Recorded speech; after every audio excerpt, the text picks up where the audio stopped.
ভগবান পরশুরাম যে নিজের মাকে হত্যা করেছিল সেটা আমরা ছোটবেলা থেকে এই গল্প কাহিনী সবাই জেনে এসেছি। আসলে এর পেছনে কারণ ছিল কি সে গল্প আজকে জানবো। চলুন তবে তার আগে অবশ্যই চ্যানেলটাকে সাবস্ক্রাইব করতে হবে আর অবশ্যই লাইক কমেন্ট শেয়ার করতে হবে। চলুন তবে আজ জেনে নিই ভগবান পরশুরাম কেন তার মা রেণুকাকে হত্যা করেছিল, তা আবার শিরোচ্ছেদ করে, মানে সম্পূর্ণ ধর থেকে মাথা আলাদা করে ফেলেছিল কেন, সেই গল্প কাহিনী আজকে জেনে নিই। আমরা হয়তো ছোটবেলা থেকে সবাই জানি যে ভগবান পরশুরাম তার মা রেণুকার গলা শিরোচ্ছেদ করেছিল, মানে শরীর থেকে মুন্ডু আলাদা করে ফেলেছিল। এই গল্প কাহিনী তো আমরা ছোটবেলা থেকে সবাই জেনে আসছি, কিন্তু এর পেছনে যে আরো অনেক কাহিনী রয়েছে সেটা কিন্তু আমরা কেউ জানি না। সেই কাহিনীটাই আজকে আমরা শুনবো বা বলবো। তো সেই কাহিনীর পেছনে ছিল কি, একদিন পরশুরামের মা গিয়েছিলেন জল আনতে নদীর ঘাটে। সেখানে গিয়ে দেখেছিলেন একজন যুবক এবং যুবতী কামে লিপ্ত। তো তখন তাদের ওইভাবে দেখে তিনিও একটু কামুকি হয়ে গিয়েছিলেন এবং তার মনে কাম বাসনা জন্মায় এবং তিনি সেখানেই খুব অস্থির হয়ে ওঠেন এবং তার কাছে যে কলসি ছিল সেই কলসিটা ভেঙে যায় মাটিতে পড়ে, কারণ তাদের দেখে তিনি একটু বিচলিত হয়ে গিয়েছিলেন।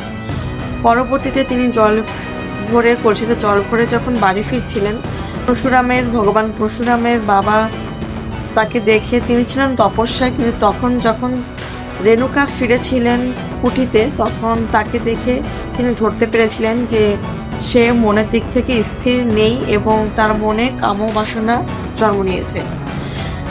তার কারণে তিনি তখন ভীষণ পরিমাণে ক্ষুব্ধ হয়ে যান রেণুকার উপরে এবং তাকে যখন জিজ্ঞেস করা হয় যে কলসি ভাঙলো কি করে, তখন রেণুকা সঠিক কোনো তথ্য দিতে পারেননি এবং কোনো কথা বলতে পারেনি এবং মিথ্যা আশ্রয় নিয়েছিলেন যে তিনি পড়ে গিয়ে কলসিটা ভেঙে গিয়েছিল।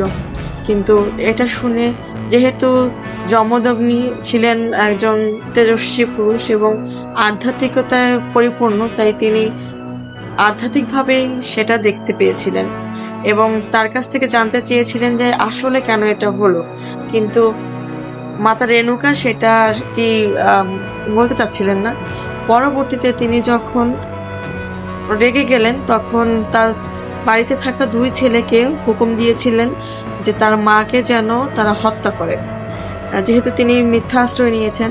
কিন্তু তাদের মা তো, পরশুরামের ছিলেন 3 ভাই, কিন্তু ছোট 2 ভাই এই কথায় কোনোভাবেই রাজি হননি এবং বাবার কথায় অমান্য করে।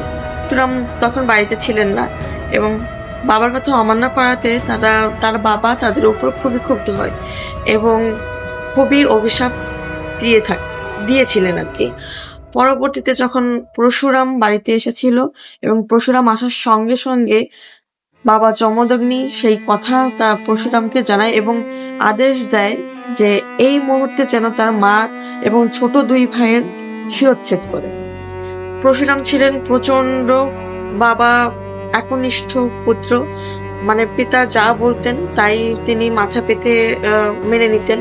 তাই পরশুরাম একটা সেকেন্ডও সময় নেয়নি, শুনেই ক্ষুব্ধ হয়ে মা এবং 2 ভাই যেহেতু তারাও আদেশ অমান্য করেছিলেন তাই তাদেরও শিরোচ্ছেদ করেছিল, মানে একই সঙ্গে 3 জনের শিরোচ্ছেদ করেছিল এবং শিরোচ্ছেদ করার পরে পিতার কাছে মিনতি করেন এবং আর্জি জানান যে যেহেতু তিনি তার কথা রেখেছেন এবং তাদের শিরোচ্ছেদ করেছেন এবং পিতার আদেশ মেনেছেন, সেহেতু এবার পুত্রা অনুরোধ তার পিতাকে মানতে হবে।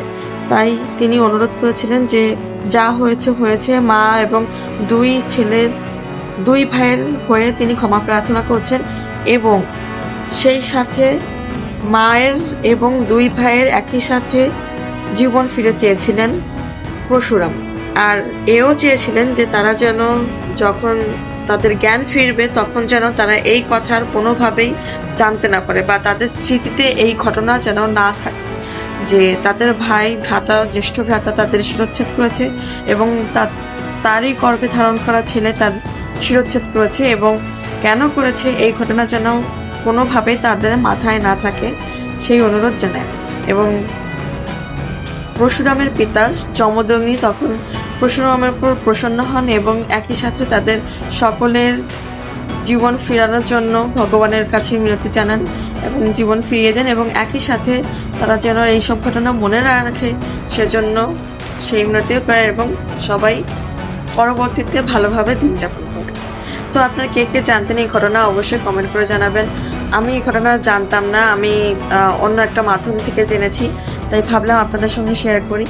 তো কেমন লাগলো ঘটনাটা অবশ্যই কমেন্ট করে জানাবেন। আর অবশ্যই এই ধরনের ভিডিও পেতে চাইলে অবশ্যই চ্যানেলটিকে সাবস্ক্রাইব করে রাখতে হবে, আর লাইক কমেন্ট শেয়ার অবশ্যই করে দিবেন যাতে করে আরও মানুষের কাছে পৌঁছাতে পারে। তো আসছি নতুন কোনো ভিডিও নিয়ে, সবাই ভালো থাকবেন, সুস্থ থাকবেন, ধন্যবাদ।